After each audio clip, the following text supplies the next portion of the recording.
Le ministre de l'économie et des finances était porteur de bonnes nouvelles quant à la tenue de l'activité économique en Côte d'Ivoire. D'abord, l'exécution du budget 2011 s'est avérée excédentaire de 107 milliards. Cela a été possible grâce à la prudence observée dans la gestion des finances publiques et qui permettra aussi de placer ces excédents en compte de réserve après avoir épongé les déficits cumulés des exercices précédents. Ensuite, le projet de loi portant modification du budget 2012 qui affiche un excédent de 80 milliards par rapport aux recettes initialement prévues.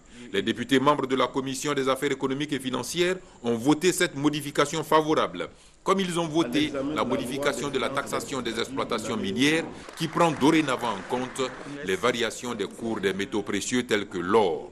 Au cours des échanges, le groupe parlementaire Dialogue a demandé au commissaire de gouvernement d'expliquer les encaissements et les dépenses effectuées sans ordonnancement préalable durant l'exercice 2011. Il y a eu une période dans ce pays où, parce que les avances de trésorerie n'ont pas été canalisées ni maîtrisées, il y a eu dérapage avec le Fonds monétaire international. Si nous avons utilisé abusivement les avances de trésorerie, alors on n'aurait jamais eu un programme triennal et nous ne serons jamais atteints le point d'achèvement et bénéficier de 4 000 milliards d'annulation de teneurs de dette. Nous sommes dans une gestion d'un État.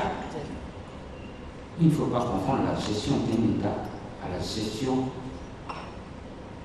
d'une entreprise, même si nous faisons en sorte que la gestion soit pertinente, efficace et porte des résultats.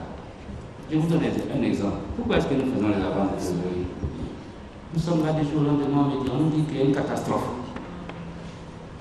Il y a une catastrophe naturelle. Par exemple, il a plu cette nuit, demain matin, il y a eu plein de dégâts. Il faut rapidement aider ces personnes-là. Qu'est-ce que nous faisons? Nous allons faire des engagements, des liquidations, des ordonnancements, pendant que les gens meurent. Alors nous avons recours à une procédure d'urgence qui est la procédure d'avance.